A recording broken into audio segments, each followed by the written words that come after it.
السلام عليكم ورحمة الله وبركاته، حبايبي ومتابعيني وأغلى ناس وأحلى ناس في الدنيا. يا رب دايما في هنا وخير وسعادة. مساء الخير بقى، مساء الفل، حسب بقى ما الفيديو ده هيجي. جاله بالليل تمام، الصبح بالليل، الصبح تمام قصدي. المهم معانا الست الأميرة دي لا غنى عن التعريف. الست دي اسمها إيه؟ اسمها أم مي. صحيح، اسمها أم مي. سلمي عليهم يا حاج. يلا. السلام عليكم، ازيكم؟ كل سنه وانتم طيبين بمناسبه عيد الاضحى. قلنا بقى نبدا بالجبنه. هو في برضه لحمه عشان حرام يعني عند الست.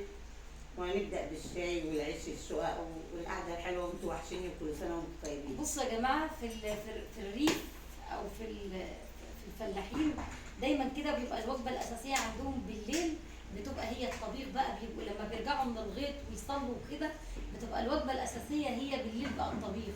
فبيبقى في كده الوقت القيلوله ده بيعملوا كوبايه شاي على الراقيه بتاع النار.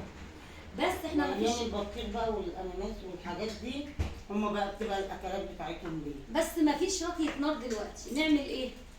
نجيب السبرتايه بتاعتنا عشان احنا من الزمن الجميل. تمام كده. الست دي اسمها ايه؟ اسمها حكايات ماما. عايزينكم تدخلوا عندها وتقولوا لها ايه؟ كل سنه وانتم طيبين. كل سنه وانت طيبه يا ام مي. تدخلوا على قناه حكايات ماما.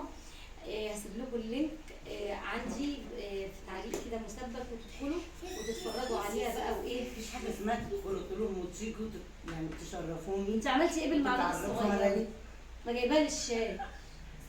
ما كمل. هاتي معلقه صغيره ثانيه من ده روح. ما تبقاش امك تقول لهم تيجوا غيره بقى، اصل ممكن انا يعني يحبوني اكتر منها، فما انت عارفه. بعدين لا عادي يا جماعه، والله برضه هي يعني ما بنساش فضلها. ودي طبعا القناه هتكبر بيها. هاتي يا لوليا. الله شيء، انا بحب الشاي ده بقى. زي ما قلت لكم بقى. والعيش ده على فكره عيش شقق جاي من البلد.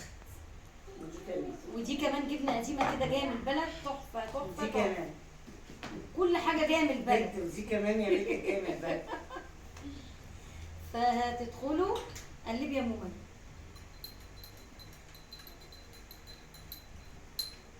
قلبي واشربي. هتدخلوا كده تنوروها بالاشتراك وتقولوا لها كلمه حلوه، وتقولوا لها احنا جايين من عند مخبوزات شيماء. والست دي برضو يعني يعني هتعمل لكم وصفات جميله كده بسيطه وهي قاعده كده في الارض. بصوا كل حاجه يعني بصراحه بسيطه جدا، محتواها جميل جدا ما شاء الله عليها.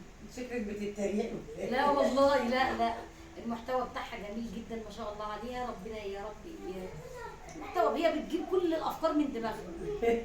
كل الافكار من دماغها، القعده بتاعتها وكل الحاجات. والشاي بتاعي والجبنه بتاعتي والعيش بتاعي والشاينات بتاعتي. فانتوا تنوروني وتقولوا لي احنا جايين من عند شيماء. ماشي؟ بالظبط كده.